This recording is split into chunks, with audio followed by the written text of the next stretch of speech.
been at the forefront of the movement, putting everything on the line.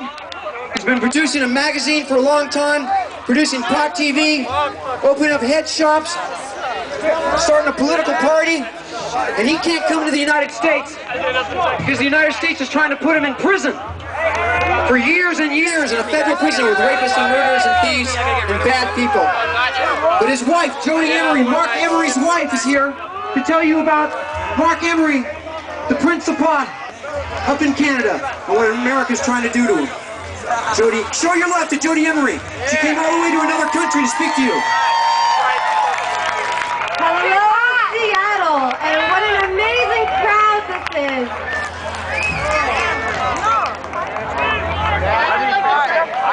All right, we're all here to celebrate cannabis and to celebrate the cannabis culture, while at the same time we want to end the war on drugs. My name is Jodie Emery. My husband is the Prince of Pot, Mark Emery. You can Google him if you haven't heard of him yet, but he's a Canadian activist who sold marijuana seeds for over a decade. And he sold the seeds and told everybody who bought them, when you send me your money, I'm going to use it to defeat the U.S. government's war on drugs. And he spent millions of dollars on political parties, Marijuana Policy Project, NORML, the U.S. Marijuana Party, every court challenge and medical marijuana initiative, an activist and group in the United States, the Global Marijuana March around the world. Mark Emery used his money because someone needed to spend money. The government can't have it all. We needed money too, and Mark Emery for years and years spent every dollar he raised on the movement and paid his taxes and never went to the United States. Understand this.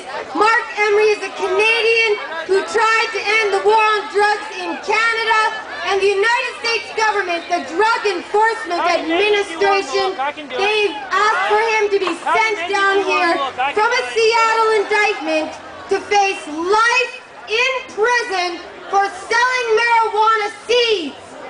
They admitted in a press release that Mark Emery's arrest is a significant blow to the marijuana legalization movement. The DEA said that the movement has one less pot of money to rely on now that Mark is out of business.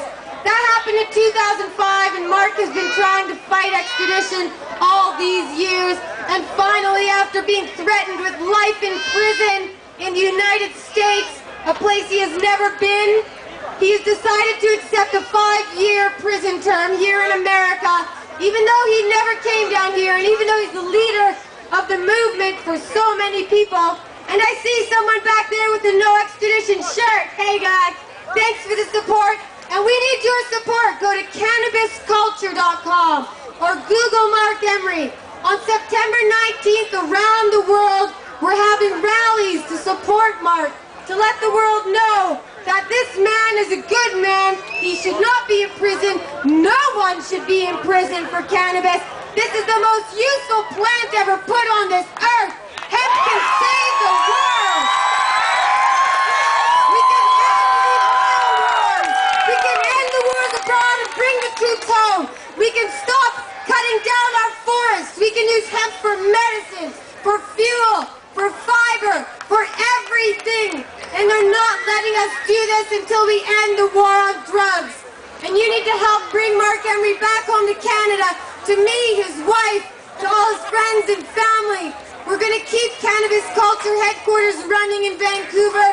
Come up to BC and visit us. Do what you can here to support. Be sure to go to cannabisculture.com. Hold a rally in your city. It doesn't take much. You all need to do something. Write a letter, call a radio station, run for office. And on that front, I'm running in the Canadian federal election as a Green Party candidate because the Green Party believes in ending prohibition. Prohibition is an expensive failure, and the recession here, our economic troubles, will end once we end this war on drugs. Everybody get out there and do it. Celebrate the culture. Enjoy this beautiful day. But remember, people are killed and imprisoned at the ends of guns by your government and by governments abroad.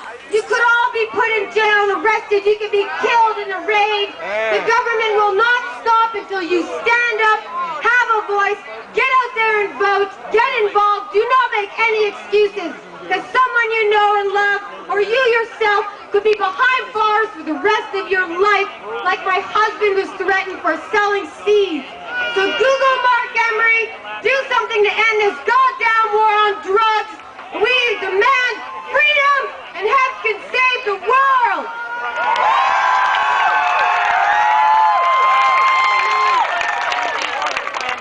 Thank you, Jodie Emery. Give it up. Trigger low. I'm going to bring up Bill Panzer. He's got a few words to say to you.